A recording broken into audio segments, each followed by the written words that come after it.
क्या आपने कुरुक्षेत्र में हुए युद्ध के बारे में सुना है? कहते हैं धर्म स्थापना के लिए लड़े गए उस युद्ध में इतने लोगों की जान गई थी कि वहां की मिट्टी रक्त से लाल हो गई थी। क्या आप जानते हैं कि युद्ध से होने वाले विनाश के बारे में सोचकर जब राजकुमार अर्जुन को दुख और मोह ने घेर लिया था, तब श्री कृष्ण ने उनसे क्या कहा था? आखिर क्यों लड़ा गया था वो युद्ध? क्या उद्देश्य था उसका? भगवत गीता का मतलब है भगवान द्वारा गाया हुआ गीत। इस पवित्र ग्रंथ की गहराई को समझना इतना आसान नहीं है।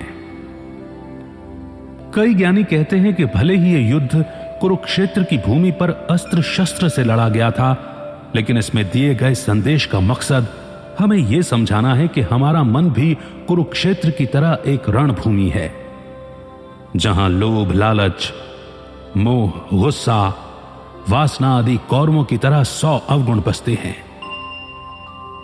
जिन्हें हम पांचों इंद्रियों, जो कि 5 पांडवों के प्रतीक हैं, उन्हें काबू में करके हराना होगा। तभी हम एक सुखी जीवन जी सकते हैं और मुक्ति पा सकते हैं। श्री कृष्ण हमारे मन की आवाज या आत्मा या फिर कॉन्शियसनेस का प्रतीक है, जो दुविधा के वक्त सवालों का जवाब देकर हमारी मदद करते हैं। और हर इंसान अर्जुन का प्रतीक है, जो दुविधा में घिरा हुआ है। श्रीमद् भगवद गीता मात्र उपदेश नहीं देती, बल्कि इंसान को जीवन जीने का सही तरीका सिखाती है। यह अमृत रूपी ज्ञान किसी एक धर्म तक सीमित नहीं है। इसमें भगवान ने पूरी सृष्टि के लिए कई अनमोल बातें बताई हैं, जिन्हें अगर अपने जीवन में उतारा जाए तो हम अनगिनत समस्याओं से बच सकते हैं। इस पवित्र ग्रंथ में आप ब्रह्मांड के उन रहस्यों के बारे में जानेंगे जिन्हें लेकर अक्सर हमारे मन में सवाल उठते हैं।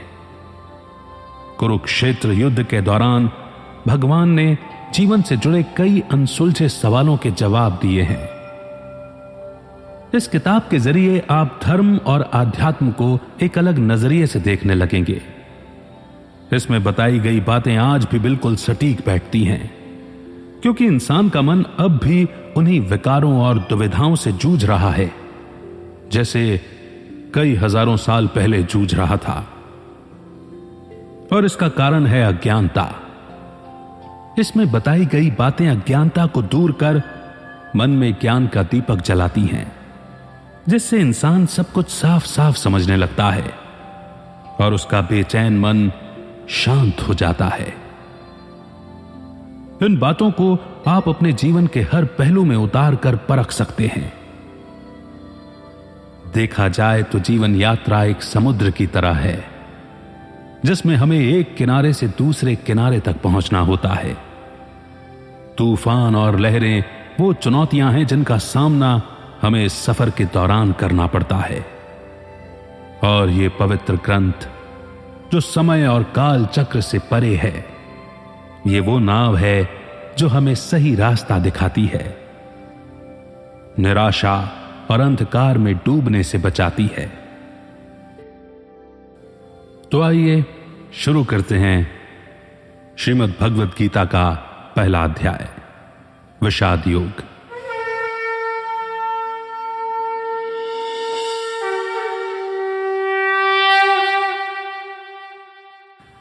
अर्जुन द्वारा कुरुक्षेत्र के मैदान में सेनाओं का निरीक्षण करना। कुरुक्षेत्र के मैदान में दोनों ओर सेनाएं तैयार खड़ी थीं। तनाव के कारण हवा में अजीब सा भारीपन था।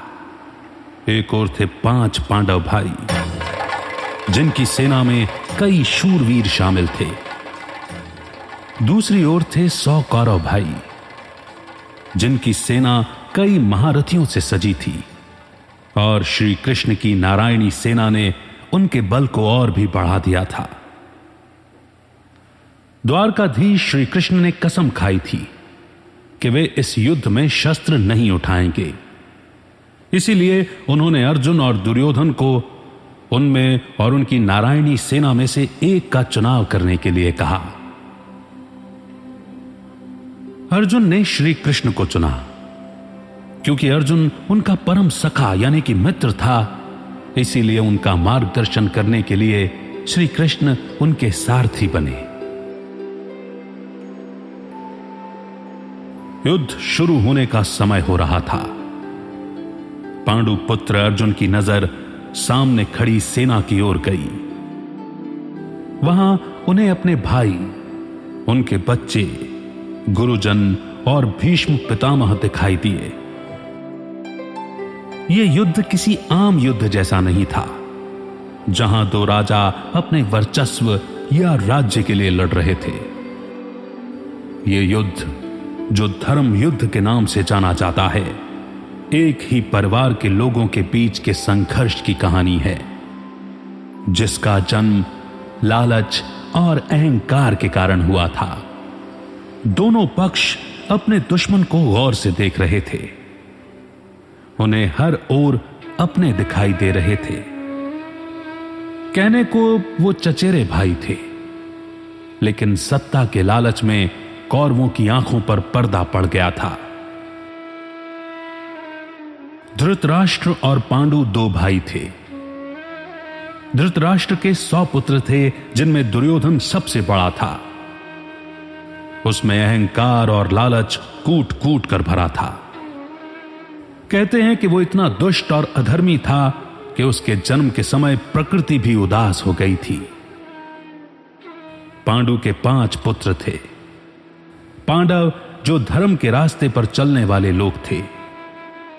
दुर्योधन पर सम्राट बनने का जुनून सवार था। वो हर हाल में इस युद्ध में पांडवों को हराकर अपनी जीत चाहता था। ना उसे निर्दोषों के जान की परवाह थी, ना अपने भाइयों के खोने का गम। उसे पूरा यकीन था कि भीष्म पितामह, अंगराज कर्ण, अश्वत्थामा और गुरु द्रोणाचार्य जैसे महारथियों का साथ होने से उसकी जीत निश्चित थी। लेकिन उसके विश्वास के विपरीत जीत तो पांडवों की होनी थी, क्योंकि श्री कृष्ण उनके पक्ष में थे। श्री कृष्ण धर्म के पक्ष में थे। पांडव पराक्रमी योद्धा होने के साथ साथ बहुत ज्ञानी भी थे। वो ये युद्ध नहीं चाहते थे। वो सिर्फ 5 गांव का अधिकार चाहते थे, ताकि सुख शांति से रह सकें। लेकिन जब दुर्योधन ने भूमि का एक टुकड़ा तक पांडवों को देने से इनकार कर दिया, तब युद्ध के अलावा कोई रास्ता नहीं बचा। भगवत गीता में ज्ञान का मतलब है इस शरीर, आत्मा और परमात्मा के तत्व को समझना। कौरवों की ओर से भीष्म पितामह ने सिंह की तरह गरज कर शंख बजाया। इसके बाद शंख, नगाड़े, ढोल सब एक साथ बज उठे, जिनकी आवाज से भयंकर गर्जना हुई। दूसरी ओर सफेद घोड़ों से सजे अलौकिक और दिव्य रथ पर बैठे श्री कृष्ण और अर्जुन ने शंखनाद किया। उनके पक्ष में बाकी भाइयों ने अलग अलग दिव्य शंख बजाए। उन सभी के शंख की गूंज से धरती और आकाश दोनों कांप उठे। जैसे जैसे रथ आगे बढ़ने लगा, सामने अपने लोगों को देखकर अर्जुन का मन गहरे दुख और विषाद से भर गया। जब उन्हें अपनी दुविधा का कोई हल, कोई जवाब नहीं मिला, तो उन्होंने श्री कृष्ण को अपने मन की पीड़ा बताई। हालांकि यह बातचीत अर्जुन और श्री कृष्ण के बीच हुई थी, लेकिन दोनों ओर की सेनाएं और सभी लोग उनकी बातें सुन पा रहे थे।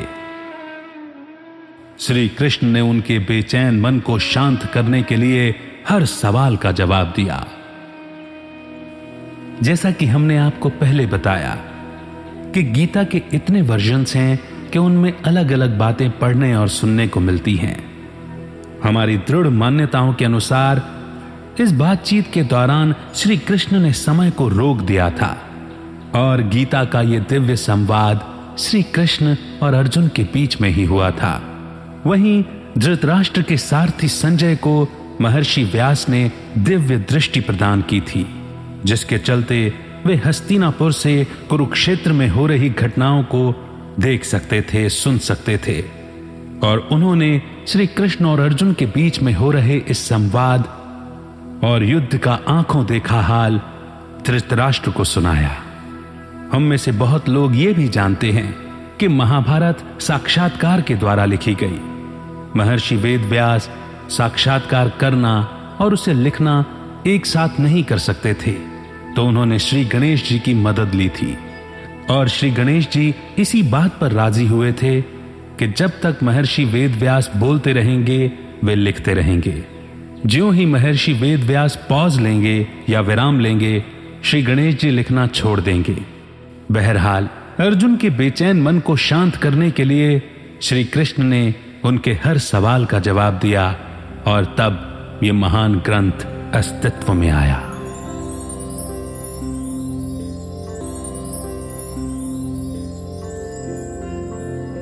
अर्जुन ने कहा, हे केशव, मेरे रथ को दोनों सेनाओं के बीच में खड़ा कीजिए। युद्ध क्षेत्र में डटे युद्ध की इच्छा रखने वाले इन योद्धाओं को मैं ठीक से देखना चाहता हूं कि मुझे किन किन के साथ इस महासंग्राम में युद्ध करना होगा। इस श्लोक में यह बताया गया है कि अर्जुन अपनों को देखकर कमजोर पड़ रहे थे। उनका मन बेचैन हो रहा था और युद्ध शुरू करने से पहले वो देखना चाहते थे कि दुश्मन के रूप में उन्हें किन किन योद्धाओं का सामना करना होगा। एक सच्चा ज्ञानी और दयालु इंसान कभी किसी को तकलीफ और दुख नहीं पहुंचा सकता।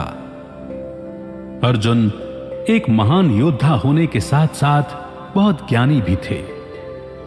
वो भगवान के सच्चे भक्त और बहुत दयालु थे। उनमें अपने भाई और परिवार से युद्ध करने की कोई इच्छा नहीं थी। वो किसी की हत्या करने में विश्वास नहीं करते थे। इसीलिए युद्ध के परिणाम को सोचकर उनका मन दुख से भरा हुआ था। इसी तरह जीवन के संघर्ष में हमारा सामना जब किसी कठिन परिस्थिति से होता है तो हम घबरा जाते हैं, डर जाते हैं। उस वक्त हमें भी रुककर उस समस्या की परिस्थिति को गौर से देखना चाहिए और समझना चाहिए कि हमारा सामना किस तरह की चुनौतियों से होने वाला है। ऐसा करने से हम खुद को उस परिस्थिति के लड़ने के अनुरूप तैयार कर पाएंगे। अर्जुन ने कहा, हे कृष्ण, यहां तो सभी मेरे अपने हैं, कैसे बहाऊं मैं इनका रक्त? नहीं माधव, ये मुझसे नहीं होगा। अपनों को देखकर मेरा मन कमजोर पड़ रहा है, मुंह सूखा जा रहा है और शरीर कांप रहा है। मेरा गांडीव धनुष मेरे हाथ से छूट रहा है। शायद मैं अब खड़ा होने में भी सक्षम नहीं हूं। मैं खुद को भूलता जा रहा हूं। मेरा मन भ्रमित हो रहा है। अर्जुन को शारीरिक पीड़ा इसीलिए महसूस हो रही थी क्योंकि युद्ध करना उनकी विचारधारा के खिलाफ था। अपनों के मोह के कारण उनके मन पर भ्रम का पर्दा पड़ गया था और मन कमजोर होने लगा था। उन्हें इतने गहरे दुख का अनुभव हुआ कि उनके आंसू छलक पड़े। अच्छे और बुरे विचारों की जंग में जिन लोगों के मन में अच्छे विचार ज्यादा बसते हैं, उन लोगों को दौलत, सत्ता, सिंहासन का मोह नहीं होता। इन चीजों के बजाय वो हर इंसान के जीवन को कीमती समझते हैं।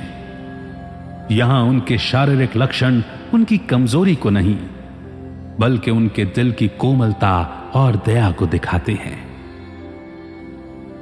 जीवन में भी यही होता है।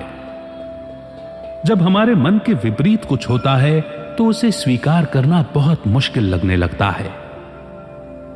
जब इंसान दुख और निराशा से घिर जाता है तो उसके मन में कई सवाल उठने लगते हैं। सामने की रुकावटों को देखकर उसका मन कमजोर पड़ने लगता है। निराशाजनक और संकट से भरी स्थिति का सामना करते वक्त हम घबराकर हार मान लेते हैं। अज्ञानता के कारण हमारी बुद्धि भ्रमित हो जाती है। हे केशव, मैं युद्ध के बहुत बुरे परिणाम देख रहा हूं। युद्ध में अपनों को मारकर हमारा कल्याण कैसे हो सकता है? मैं इस तरह ना तो जीत पाना चाहता हूं और ना ही राज्य, ना ही संसार के सुख। अगर मुझे तीनों लोक भी दे दिए जाएं, तब भी मैं किसी को मारना नहीं चाहूंगा। तो फिर स्वर्ग के सामने धरती पर इस छोटे से राज्य की कीमत ही क्या है?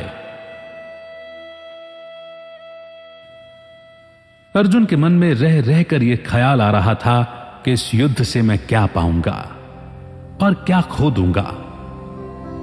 क्या किसी को मारकर हासिल की गई जीत खुशी दे सकती है? क्या किसी को दुख देकर इंसान सुखी हो सकता है? चाहे आप भगवान के अस्तित्व में विश्वास करें या ना करें, लेकिन एक अटल सच यह है कि हर एक्शन का एक रिएक्शन होता है। आप जो भी कर्म करेंगे उसका कोई ना कोई नतीजा तो आपके सामने जरूर आएगा। एक्शन रिएक्शन के सिद्धांत को जानने के बाद भी अगर जानबूझकर हम कुछ गलत करते हैं तो हमें शांति का अनुभव नहीं हो सकता। अर्जुन भी इसी तरह अपने कर्म के परिणाम के बारे में सोचकर परेशान हो रहे थे। अर्जुन ने कहा, हे केशव, अपने ही परिवार को मारकर हम कैसे सुखी होंगे? यह सच है कि ये अधर्मी लालच में आकर भ्रष्ट हो गए हैं, लेकिन इन्हें मारकर मुझे सुकून नहीं मिलेगा। इन्हें मारकर तो हमें पाप ही लगेगा। क्या हमें इस पाप से बचने का विचार नहीं करना चाहिए? यहां बताया गया है कि जब इंसान पर कोई चीज पाने का जुनून सवार हो जाता है तो वो अधर्म का रास्ता अपनाने से भी नहीं चूकता। अपने ही भाइयों को मारना, जैसा दुर्योधन करने की योजना बना रहा था, एक ऐसे आदमी के बारे में बताता है जो अपने अंतरात्मा की आवाज नहीं सुनता। अर्जुन ने धर्म और नीति का साथ कभी नहीं छोड़ा, लेकिन दुर्योधन जैसे लोग अपने स्वार्थ के लिए अपनी नीति को बदलने में जरा भी नहीं झिझकते। अर्जुन सोच रहे थे कि किसी की जान लेने जैसा घिनौना काम करने के लिए कोई इतना उतावला कैसे हो सकता है? यह तो महापाप है। क्या लालच ने उन्हें इतना अंधा कर दिया है कि वो अपने ही लोगों के खून के प्यासे हो गए हैं? अर्जुन के मन में विचार आ रहा था कि राज्य पाने के लिए कौरवों को मारने से ज्यादा उचित है कि धर्म का रास्ता अपनाकर उन्हें माफ कर दिया जाए। इस श्लोक में बताया गया है कि इंसान की इच्छाओं का कोई अंत नहीं है और अक्सर वो अपनी इच्छा पूरी करने के लिए गलत रास्तों को अपना लेता है, जैसे दुर्योधन ने किया था।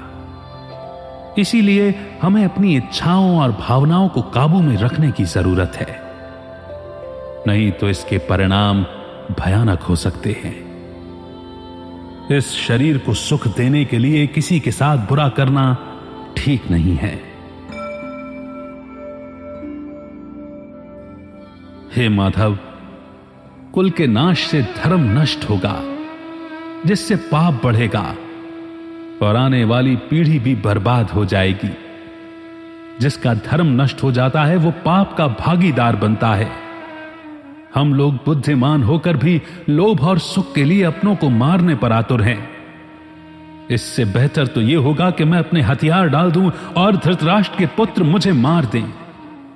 वो मौत भी मेरे लिए ज्यादा कल्याणकारी और सुखदायी होगी। अर्जुन यहां कहना चाहते हैं कि जब घर के बड़े बुजुर्ग गुजर जाते हैं तो घर की नींव हिल जाती है और परिवार बिखरने लगता है। तब उस कुल का नाश होता है जिसका बुरा परिणाम आने वाली पीढ़ी तक को भुगतना पड़ता है। कुल का विनाश होने पर पुराने धर्म का नाश हो जाता है जिस वजह से पूरे परिवार में अधर्म और पाप फैल जाता है। थोड़ी सी भूमि के टुकड़े के लिए वो इतना सब कुछ दांव पर नहीं लगाना चाहते थे। इस विनाश को रोकने के लिए वो मरने तक को तैयार थे, लेकिन युद्ध का मैदान सजा हुआ था और वो जानते थे कि अंत में उन्हें लड़ना ही होगा। इस दुख से बेचैन होकर अर्जुन ने अपना धनुष त्याग दिया और जाकर रथ में बैठ गए। अर्जुन बुद्धिमान थे, लेकिन वो ये भूल गए कि जब पुराने धर्म का गलत इस्तेमाल होने लगे तब उसका नाश करना जरूरी हो जाता है। उसके नाश के बाद ही नए निर्माण की नींव रखी जा सकती है। बदलाव ही प्रकृति का नियम है, इसीलिए हमें बदलाव से घबराना नहीं चाहिए। यहां इंसान के मन की स्थिति को दिखाया गया है कि जब वो चुनौतियों को सामने खड़ा देखता है तो घबरा जाता है और बेतुके तर्क देकर हार मानकर भाग जाना चाहता है। और कुछ नहीं तो वो तमाम बेबुनियाद दलीलें देने लगता है कि आखिर क्यों पीछे हट जाना बिल्कुल सही फैसला है। उसके सोचने समझने की शक्ति खत्म हो जाती है और वो सही कदम नहीं उठा पाता। ऐसे में जरूरी है अपने बेचैन मन को शांत करना, अपना मनोबल बढ़ाना और अपने कर्म से भागने की बजाय उसका डटकर सामना करना।